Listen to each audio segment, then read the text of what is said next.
let's dive right into it. We have 5 takeaways from the Super Bowl, Yep. and so let's look at takeaway number 1. Kansas City's O-line is a problem and was a problem in the Super Bowl. Yeah.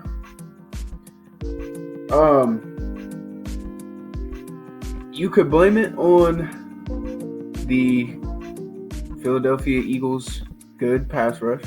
Yeah. They do have a great. That's who I would blame it on. I'm sorry? That's who I would blame it on. Right. But the O-line problems are still there for the Chiefs, and it's not like a new observation. I think that Chiefs fans, at least my friends, have known that this is a problem they've had this year. They just continue to overcome it. Oh, okay. But I mean, if you saw something bad going on in the game that wasn't, I can't even say that. It was an obvious problem. It's just what I'm trying to get at. It's been an obvious problem all year, and it was just outlined even bigger on the biggest game, on the biggest stage for this sport. So is there a left tackle, John Tooney? Is he a All-Pro? I want to say he's an All-Pro. Yeah. And yet, Sweat was running through him like he was a rookie. And he may have had some injuries this year, which left him not at his best. Yeah. But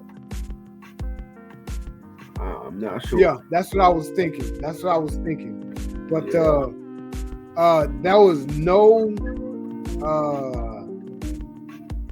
no excuse for KC's O-line to allow Philadelphia to rush 4 guys consistently and still get that much pressure on. Did not blitz once all Patrick game. Mahomes. Didn't blitz one time. I don't think I've ever seen a game where a team didn't blitz at all. Maybe. And had that much. Yeah, and had that much success, right? Yeah. There are coordinators who don't believe in blitzing, right? But they don't always have success like that. Right. And on the biggest stage like that. Yeah. And if Kansas City is anything, they're the team that even when they don't have everything they need to have, they're going to show up and they're going to play. So for you to just shut them down completely like that, you can accredit it to the Eagles' good D-line. Yes, you can, but the offensive line has to have some problems too. Yeah, and not only that, but something we'll get into. One of our other topics is the receivers didn't get open. They didn't get any separation. You know, and that was so it wasn't all on the O-line, but a lot of it was because it wasn't blitz. It was just 4 guys, and they was on skates. Yeah, whole time. Mahomes was on skates. That man. Yeah, absolutely. Generally, Mahomes is able to, when receivers don't get open all season, he was able to run for timely first downs and get out of bounds and things of that nature. Couldn't do that in the Super Bowl. Could not. You know, and I'm pretty sure that Philadelphia's plan to go in was to not pressure him because he does so well against pressure. Right. But if he did well against non-pressure, I'm sure Philadelphia's DC would say, okay, we've got to pressure this guy. Yeah. Right? And maybe that would have created some gaps in the defensive backfield for the receivers, but they never got going. The running game never got going. Nope. And Mahomes never got loose to get any timely first downs. And a big part of that was because the O-line was a problem. Did him no and favor. Not in a good way. No, and they were getting holdings out the wazoo. Yeah. It's like they were playing with glue on their hands. Something and they had to could have been doing. And I'm looking. You better hold because those guys, Jordan Davis and Carter, you got to hold them cats. Yeah. Because they was getting through there. Mm-hmm. Yeah. next one. Eagles didn't need Saquon to run up the score, and I put run. I capitalized run. Yeah. Right. They didn't need Saquon to run the ball and run up the score. Now, in my opinion, the Chiefs did a really nice job of stopping Saquon, and I'm pretty sure that was their defense's number one job, and that's what they focused on all week. Yeah. Let's stop Saquon. Let's make Philadelphia one-dimensional. Mm-hmm. The only problem, as I see it, is in stopping Saquon, Philadelphia never became one-dimensional because Jalen Hurts continues to hurt them with timely runs. Exactly. You know. Yeah, I think that's a big thing. You think shut Saquon down, and then what else does this team have? Well, yeah, right. Saquon's We'll sit back on the pass, right? Yeah, right. But Saquon, they don't just have the ball to give Saquon for it to be carried. You know, Jalen Hurts can pick up where Saquon leaves off, and he did exactly that. Absolutely. Every time he needed to, and Saquon didn't ever get going really. Yeah. But I mean, it doesn't matter. My friends were all talking about how they were happy that the Chiefs were at least able to shut Saquon down. But like, I just feel like you can't get tunnel visioned on Saquon like that, and you already know that you have a good run defense as is. Yeah. So for what seemed to be most of their defensive game plan, shut down Saquon because that's all they were able to do. Right. I feel like maybe they should have had something else in their back pocket, you know. So what I didn't see from Chiefs defense is a spy on Jalen Hurts. Mm-hmm. And I would have thought that they would have had one on him. Mm-hmm. You know, given his prowess to run the ball. Right. I also didn't see the Eagles with a spy on Patrick Mahomes. I saw the linebackers dropping. They were getting there, but they didn't need a spy because the defensive line was so disciplined and not allowing him to break free. Mm-hmm. But I thought that the Chiefs could have put a spy on Jalen Hurts, and they didn't. Right. And that might have hurt him. You know. For sure, definitely did. Yep.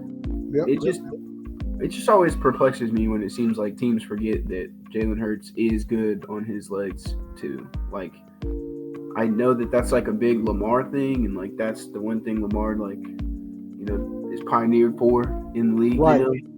Yep. But Jalen Hurts is very capable on those feet, and he shows us week in and week out. And week in and week out, yes, he does. When teams go to play them, they don't account for that. Right. And I just don't understand that. That's why the whole cool, you succeeded on your game plan of shutting down Saquon, but that's not all you were gonna have to do to win this game. Right. So I feel like for that to be the biggest thing for you and your team coming into it, you're foolish, in my opinion. Exactly. I mean, and I'm a defensive coordinator, so stopping the run is always going to be the number one thing that you would want to do as a defense, especially going against a predominantly running team, right? But it encompasses everything. It encompasses the running back and the running quarterback, right? And I'm sure they thought that Jalen Hurts would get his, but they would still be able to, stop Philadelphia's offense, and they just didn't do it. They did not. Yeah, Philadelphia's offense was humming. Oof. All right, so that was the second takeaway from the Super Bowl. The third takeaway. Read that for me. The Chiefs are not actually that great when they don't get the calls. And the in quotation marks. The meaning critical calls at critical times. Exactly. Yeah. This game was I'd say one of the more ref hands-off games of the season, just in general. Especially one involving the Kansas City Chiefs. In fact, a lot of the calls I remember were the Chiefs' offensive line holding on for dear life on one of the D linemen of the Philadelphia Eagles. Yeah. I revert back to my friends because those are the people that are fans of this team that I talk to the most. They're all like, it's just so crazy now that since the refs didn't say anything, no one's blaming everything on the Chiefs. Like, yeah, the one game, the refs don't give you game-breaking call after game-breaking call. You look terrible. You get blew out. Like it's not even remotely close at all. Yes. There's no one score. It's utter domination the entire time. Absolutely. Is it a coincidence? Or is it you kind of look like you would have looked like this the rest of the season had the refs not bailed you all year? You would have lost an extra few games, in my opinion. Yep. Like, not just a couple. I think you would have lost a few of them things. 2 to 4. Yeah. Yeah. Was it 2 to 4? Mm-hmm. Yep. So now there were a couple of questionable calls in the beginning of the game. One went against Philadelphia, one went against the Chiefs. Mm-hmm. But after that, it was relatively let them play, let the players decide. Exactly. But we also got to talk about the elephant in the room, or the elephant in Kansas City's room, which was the referees were being talked about all week about how they give Mahomes calls. Right. I'm pretty damn sure that the Chiefs hated that. Because once you hear something going in your favor for so long, you just know the refs are probably going to do their best to make it go the opposite way. Right. Yeah. The refs were getting bashed heavily. Regarding making those calls. Kind of deservedly so, because definitely deservedly so. The calls were outrageous at times. Yeah, I know. You're right, and I'm glad it was a talking point. Yeah. However, I just feel like the Chiefs probably was like, "Oh, why us?" Right. You know. But I'm definitely glad that it was a talking because it needed to be. Definitely did. Yeah, I couldn't take another walk-off Chiefs Super Bowl victory. Right. And there was times still in this game where I saw things where I was like, oh, that's gonna be a flag, and it wasn't. And it could have been. Yeah. But I still do enjoy the really refs being more hands off in a game. Yeah. You know? Definitely. Even when there were things I saw where I was like, maybe that should be called or maybe not. It felt a little better that they took the let's not call any and everything that could be a flag. Right. A flag. Like I like that. It kind of made the game more fun. Yeah. Yeah. When you're just watching the game and every little thing's getting called, and it's like, yeah, I can kind of understand. It just kind of takes it out of you. Takes the enjoyment out. Exactly. So exactly. I enjoyed that about it. Yeah, definitely.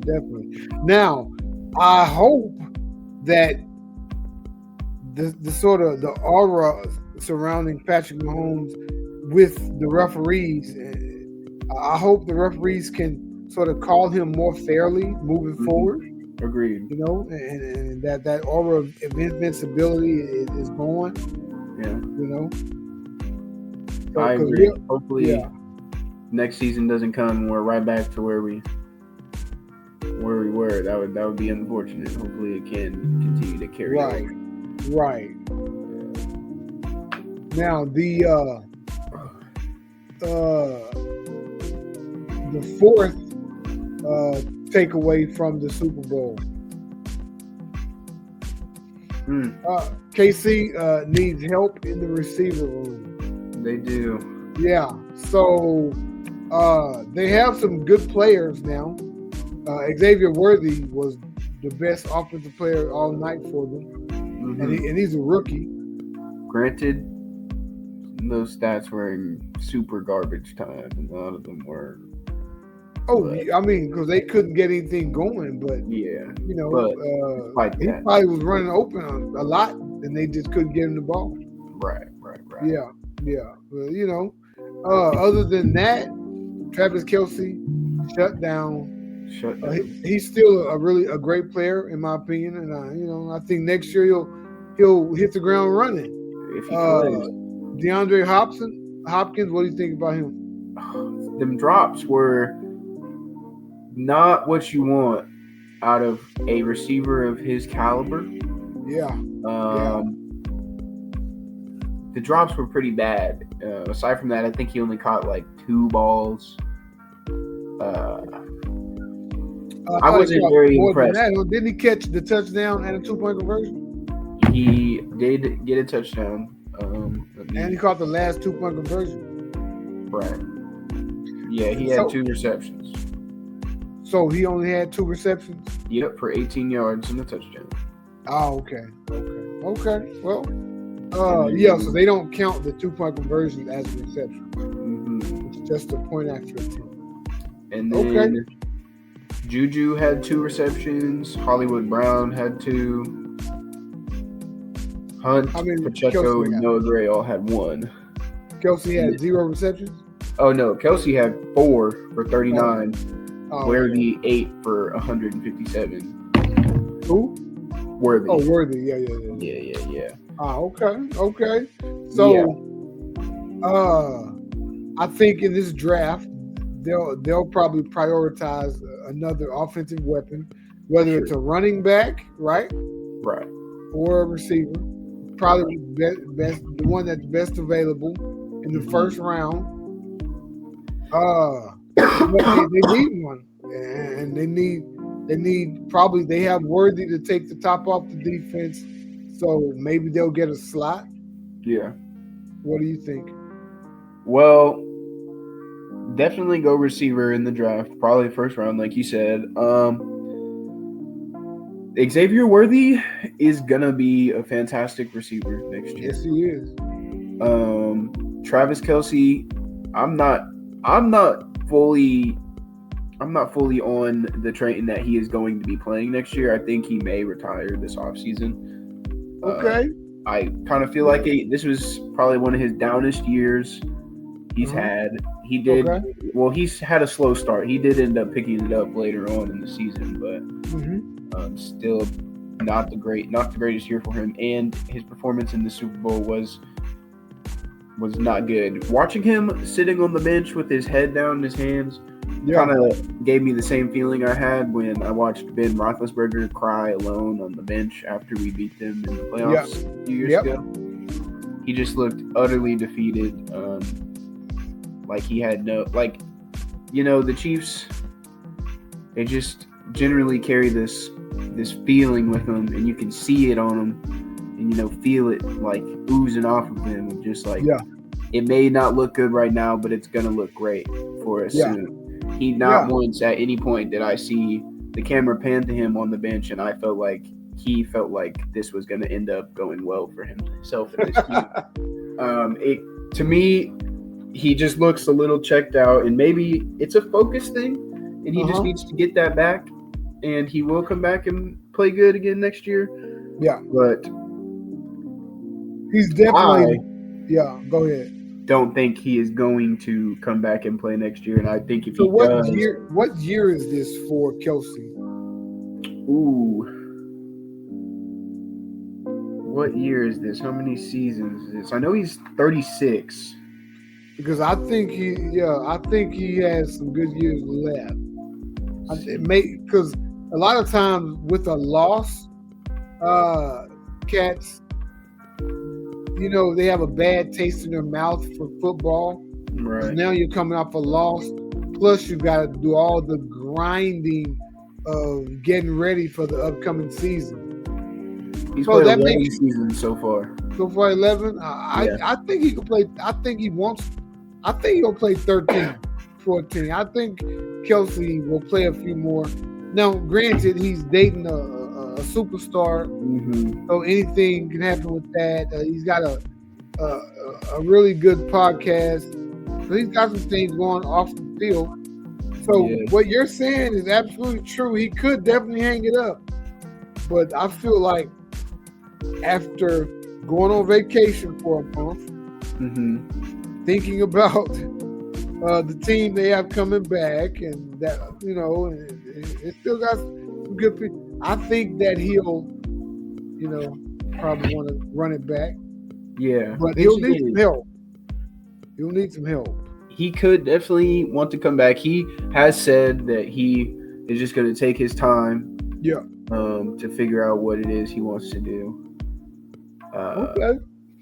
So we'll see with that. Yeah. But in the event that he does leave, the Chiefs are going to need some help. I don't know that they're going to bring DeAndre Hopkins back. They might, but I'm not sure Right. if that's I'm something not that sure they're either. looking to do. I'm pretty sure that relationship hasn't worked out as well as the Chiefs had hoped.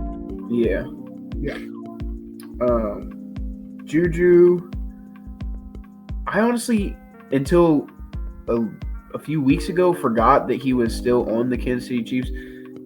Basically, what I'm getting at is if Travis doesn't come back, all this receiving room, all that's left here is Xavier Worthy. Granted, that's a star. That's your wide receiver 1 right there. Yeah. Everyone else is just kind of, I guess they have Hollywood Brown, but even then, got to get them the ball, though. They got to get open, one of the two. Right. The And only if it one hasn't to me, been, yeah, that consistently gets open deep is Worthy. He just runs by cats. Like, he just runs by safeties, deep safeties, and Worthy beats them. I'm like, oh, they have God, come on. I blank. They have Rashee Rice too, right? He's just hurt. Okay. So you have Rice, you have Worthy. Yep. You may or may not have Travis Kelce back. That's still up in the air at this point. It needs hope. It's not the worst thing in the world, but it definitely needs some work. Yeah, definitely. Needs some fine tuning. All right, let's look at takeaway number 5. Eagles defense looks like they could be dominant for a long time. What you got to say about it, Dad? What you got to say? I think you're right, man. They're young. Mm-hmm. They're athletic. Mm-hmm. They have superstars on all 3 levels. They have edge rushers. They have interior run stoppers and rushers. The linebackers are getting better. Mm-hmm. And they have 2 rookie corners that can both be all pro at some point. Yeah. So, they're only going to add to that already dominant defense, man. And you're absolutely right, man. Looks like their defense can be really good for a long time. And Vic Fangio is sort of masterfully. He's a really old. He's much older defensive coordinator, and sometimes the older guys don't always mesh with the younger players. Right. He's doing a really good job of coordinating that young defense. Yeah. And I feel like, just like I felt with Steve Spagnuolo for the Chiefs defense, if Vic Fangio can stay there, I think they'll be good for a long time. If he decides to leave or if he retires or anything, then maybe they take a step back with the new coordinator. I don't know. Mm-hmm. But they got some dogs over there, and they're only going to add to those dogs. Yeah. Yeah. Yeah. I agree with everything you said. It's really exciting. These rookie corners they have, especially Cooper, with him not being on the starting lineup initially until maybe like midway through the season, they put him on they put him in the game, and instantly this defense goes from what am I seeing here to oh my God, what am I seeing here? So if a player like him can come in mid-season and just flip with a defense like that, and it stay consistent and remain consistent and strong, even against what is, according to a lot of people, the best team in football, being the Kansas City Chiefs, to completely shut down Patrick Mahomes, similar to how Tampa Bay's defense did a few years prior, is insane, and it's scary. It kind of they put him in, and so Quinyon, was it Mitchell? Yeah, is on the outside, and Cooper DeJean he's a slot corner. So he's guarding the slot on the inside, and that's a tough position to play. You've got to be tough enough to play the run and skilled enough to play the pass. And he as a rookie, he's doing both. And that's a solid player, man. And he was the one to take the interception back for a touchdown. His first interception. First interception of the season. First career interception. Yeah, and it was also a pick six. For a pick six. In the Super Bowl on his birthday. Hey, if that's not kismet, I don't know what is. That's crazy. That's kismet. That's apropos. That's all the different colorful languages that you want to say. But that was nice to see. It was nice to see, but as I was saying, it makes it's kind of scary. It puts the rest of the league on notice, you know. That defense is real, really real, and we've seen teams play with it, but I don't know with how they played in that game. That was like they leveled up completely. And the score was 40-22, but it really wasn't that close. No, it was not close at all. At all, man. It was 24-0 at halftime. Yeah, and 34-0 at one point in the third quarter. I loved it. You know, something I strongly considered painting my face green for this podcast episode. I wanted to so bad, but it was too last minute when I thought about it. I was like, no. That would have been funny. It'd have been hilarious. But one more thing, and that was the 5 takeaways from the Super Bowl. But one other thing, I would like to congratulate the Trotter family. Jeremiah Trotter played for the Philadelphia Eagles and is in the Philadelphia Eagles Ring of Honor. And his son, the backup linebacker for Philadelphia and special teams player, who made one heck of a special teams tackle I saw in the game. And then he did his dad's Axeman. Woo! Yep. Got him a Super Bowl. So we got him a Super Bowl ring 20 years after his dad lost the Super Bowl to the New England Patriots and Tom Brady.